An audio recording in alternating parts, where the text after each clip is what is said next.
Fortunately, Bermuda was spared any severe impact from Tropical Storm Gabrielle last night. Our reports indicate that there was only minor power outages and only a few trees have fallen, and people and property are safe.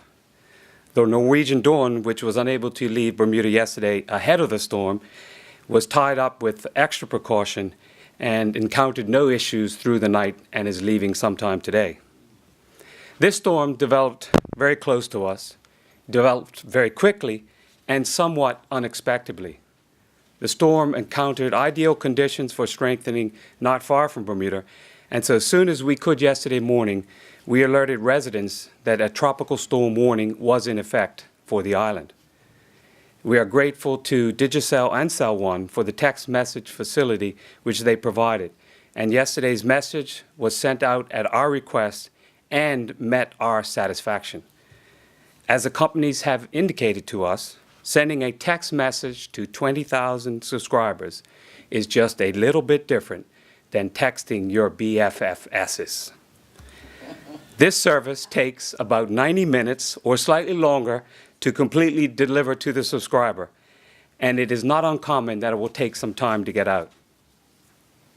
Now, please allow me the opportunity to address the issue to close schools, which was communicated last evening in time for the 7 o'clock news cycle. The main concern of the EMO and the government of Bermuda in any storm is the safety of our people.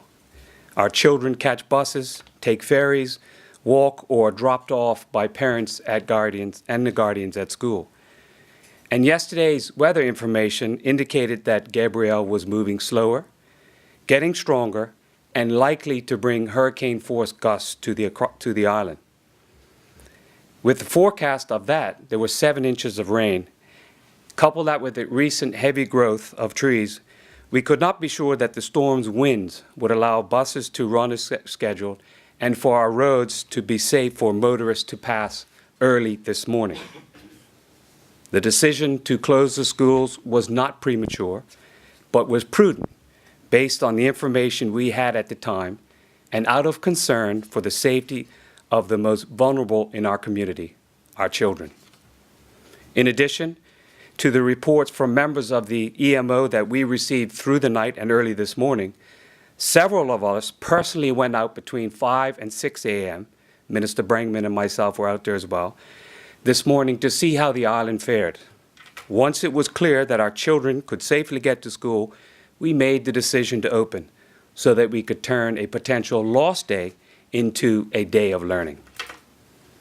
I apologize for any inconvenience this could have caused, but please know that our sole motivation was based on the safety of our children. It is always better to be safe than sorry.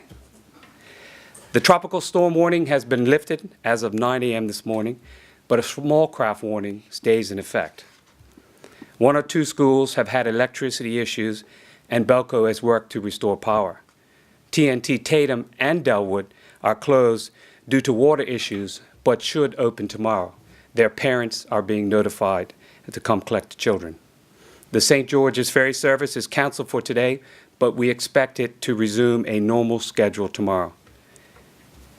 If Fabian taught us one thing, it is that there is no substitute for safety. We chose to err on the side of caution, and sometimes this will mean an inconvenience to our usual schedules. I prefer complaints about the inconvenience of this decision than to be confronting a family whose child was injured or even worse.